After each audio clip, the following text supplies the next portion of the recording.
Begini cara mengenal mana sufi sejati dan gadungan.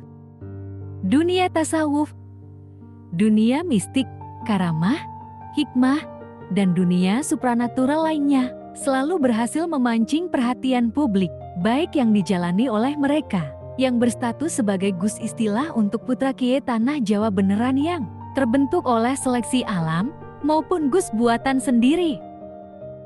Bahkan, tak jarang karir di panggung tablik, podium angker yang disimak khalayak ramai, sukses meroket jauh lantaran peran-peran supranatural yang pernah mereka tekuni. Umat belakangan ini memang begitu cepat mengimani dan mengamini setiap kejadian irasional sebagai bentuk karamah, sehingga orang yang memiliki energi luar biasa itu lekat dengan sebutan wali dalam waktu singkat. Padahal, belum pasti orang yang bisa terbang turun naik atap dengan sekali loncat adalah para wali Allah. Yang parah, orang yang meyakini kekeramatannya terutama masyarakat awam akan membebek kemanapun orang tersebut melangkah. Mereka dengan percaya diri, pasrah dan sangat patuh memenuhi segala yang diminta. Dari sini, penting kiranya kita semua mendapat kajian lebih banyak ihwal karakteristik sang sufi sejati, sehingga tidak tertipu oleh orang-orang yang hanya bergelagat sufi itu. Tentunya tidak lepas dari mengkaji tasawuf itu sendiri. Pengertian tasawuf.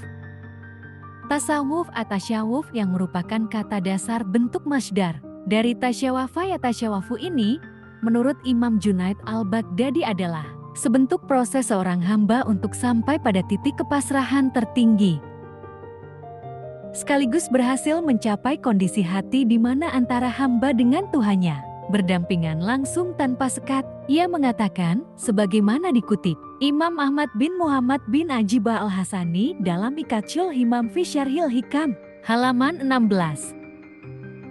Bertasawuf itu adalah kondisi spiritual di mana engkau benar-benar pasrah bahwa hidup dan matimu berada di bawah kendali Allah. Ia juga mengatakan, saat engkau hidup bertasawuf, berarti engkau tengah hidup berdampingan langsung dengan Allah tanpa sekat apapun. Ada juga yang bilang bahwa bertasawuf adalah aduhul fi kulli hulukin saniin, wal huruj min kulli hulukin daniin, masuk secara totalitas ke dalam setiap moralitas terpuji dan keluar secara totalitas dari setiap moralitas tercela. Untuk menjelaskan makna kepasrahan di atas, bagus jika membaca sebuah pengertian tasawuf yang dikemas dengan diksi berbeda. Dalam Mikatul Himam halaman 17 disebutkan, tasawuf adalah berlutut pasrah selama-lamanya di depan pintu sang kekasih, tak peduli kendati dirinya diusir berkali-kali. Mengenal sang sufi sejati. Koloni semut tidak akan ricuh, alias akan terus berjalan berbaris menjalani tugas terat masing-masing sebelum perabot rumah tangga bernama sapu memporak-porandakannya. Demikian pula dengan sang sufi sejati, sebuah istilah yang awalnya berjalan menyusuri setiap masa dengan rapi dan teratur, tanpa ada yang merasa perlu mendefinisikannya, memberi batasan. Istilah menjelaskan karakteristik sufi, hingga menulis kitab khusus tentang tema ini, sebelum akhirnya semua berubah setelah kedatangan para sufi pendusta yang sok sufi, yang jauh lebih sufi daripada kata sufi itu sendiri.